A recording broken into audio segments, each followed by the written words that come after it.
அந்த காட்டில் வெயில் ரொம்ப அதிகமாக இருந்தது. அம்மா, ரொம்ப வெயிலாக இருக்குமா, வீட்டுக்குள்ளே இருக்கவே முடியல.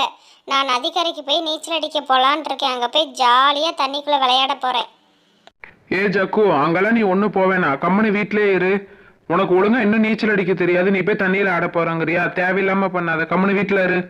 கட்டாஜி, உங்களுக்கு தான் ஒழுங்காக நீச்சல் அடிக்க தெரியாது. என் பையன் சூப்பராக நீச்சல் அடிப்பான். இப்படி இவங்க 2 பேர் பேசிக்கிட்டு இருக்கும்போதே ஜக்கு வீட்டில இருந்து வெளியே பறந்து போயிட்டான். காஞ்சனா, நீ வர வர அவனுக்கு ரொம்ப செல்லம் கொடுக்குற. இது நல்லதுக்கே இல்லை, அவ்வளவுதான் நான் சொல்லுவேன், பாத்துக்க. ஜக்கு, ரொம்ப போர் அடிக்குது. நம்ம 3 பேர் இருக்கோம்ல, ஏதாவது விளையாடுவோமா? குக்கு, ரொம்ப வெயிலா இருக்கு.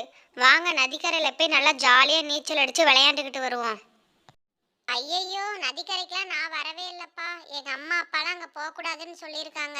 நாங்கள் வரல. நீங்கள் வேணா 2 பேரும் போங்க, என்னை கூப்பிடாதீங்க. நீங்கள் 2 பேரும் கரையில் உட்காந்துருங்க. நான் தண்ணிக்குள்ளே போய் நீச்சல் அடிச்சுட்டு அதுக்கப்புறம் நான் கரைக்கு வந்துடுறேன். ஜக்கு, நம்ம அங்கே போவேணாம் ஜக்கு. நம்மளாம் சின்ன பறவைங்க, நமக்கெல்லாம் நீச்சல் அடிக்க தெரியாதுன்னு எங்கள் அம்மா அப்பா நிறைய டைம் சொல்லியிருக்காங்க. தண்ணி அதிகமாக இருந்தால் ரொம்ப பெரிய பிரச்சனையாயிரும். நம்ம இங்கேயே இருப்போம். அதெல்லாம் ஒன்றும் ஆகாது. நான் நல்லா நீச்சல் அடிப்பேன். நீங்கள் 2 பேரும் என் கூட மட்டும் வாங்க, அது போதும். குக்கு, ஜக்கு, எனக்கு சுத்தமாக நீச்சல் தெரியாது, உங்ககிட்ட நான் சொல்லிட்டேன். இப்படி பேசிகிட்டு இருந்த 3 பேரும் நதிக்கரைக்கு பறந்து போனாங்க. 3 பேரும் ஒரு வழியாக நதிக்கரைக்கு போய் சேர்ந்துட்டாங்க. 3 பேர் அங்கே உட்காந்துருந்தாங்க. அப்போ ஒரு பெரிய பறவை அங்கே நின்றுக்கிட்டு இருந்தது. சின்ன குழந்தைங்களா, 3 பேர் இங்க எதுக்கு வந்தீங்க? உங்களுக்கு இங்க என்ன வேலை? நதிக்கரைக்கு எதுக்கு வருவாங்க? வெயில் அதிகமாக இருக்கு, நீச்சல் அடிக்கிறதுக்கு தான் வந்திருக்கோம். சின்ன பறவைங்களா, இங்க தண்ணி அதிகமா வருது. இங்கெல்லாம் நீங்க ஒன்றும் நீச்சல் அடிக்க வேணாம். எங்களுக்கு நல்லாவே நீச்சல் தெரியும். உங்களுக்கு என்ன, உங்கள் வேலை என்னமோ அதை பார்த்துட்டு போங்க, நாங்கள் பார்த்துக்குறோம். இந்த சின்ன பசங்களுக்கெல்லாம் நல்லது சொல்லவே கூடாது. என்னமோ பண்ணிட்டு போறாங்க, நமக்கு என்ன? ஜக்கு தண்ணிக்குள்ளே போய் நீச்சல் அடிக்க ஆரம்பிச்சிட்டான்.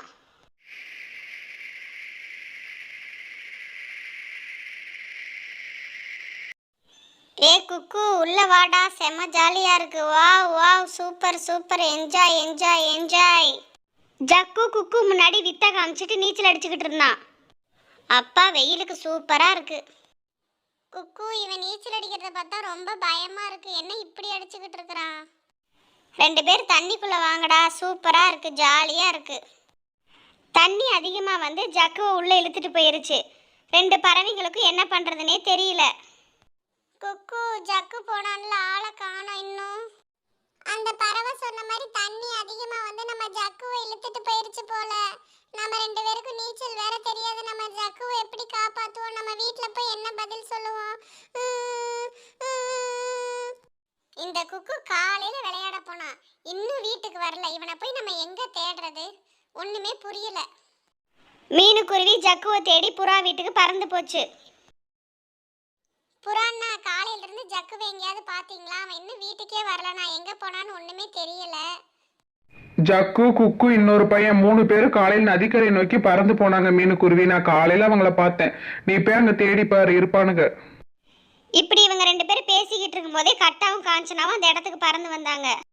மீனுக்குருவி, ஜக்கு காலையில் நதிக்கரைக்கு போறேன்னு சொன்னா, இன்னும் வீட்டுக்கு வரல. நீ எங்கேயாவது அவனை பாத்தியா? காஞ்சனக்கா, குக்கு இன்னும் வீட்டுக்கு வரலக்கா.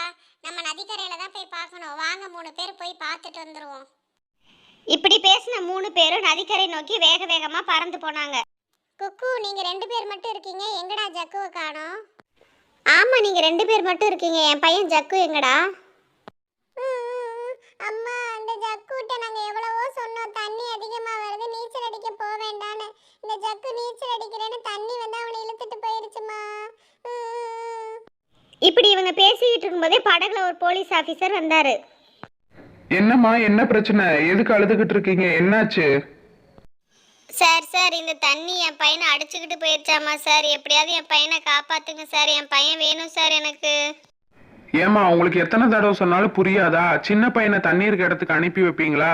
ஏதாவது ஒண்ணு கணக்கு ஒண்ணு ஆகி போச்சுன்னா என்ன பண்ணுவீங்க? உங்களுக்குலாம் எத்தனை தடவை சொன்னாலும் புரியாது, பட்டாதான் புரியும். ஜக்குவை அங்கேயும் இங்கேயும் தேடி பார்த்தாங்க. ஜக்கு ஒரு கல்லுக்கிட்ட மயங்கி கிடந்தான். போலீஸ் ஆபீசர் ஜக்கு கிட்ட போயிட்டாரு. அங்க போய் ஜக்குவை தூக்கி படகுல படுக்க வச்சுட்டாரு. ஜக்கு மயக்கத்துல இருந்தான். அவன் நிறைய தண்ணி குடிச்சிருப்பான் போல. அவரோட கையை வச்சு ஜக்குவோட வயிற்றுல அமுத்திக்கிட்டே இருந்தாரு.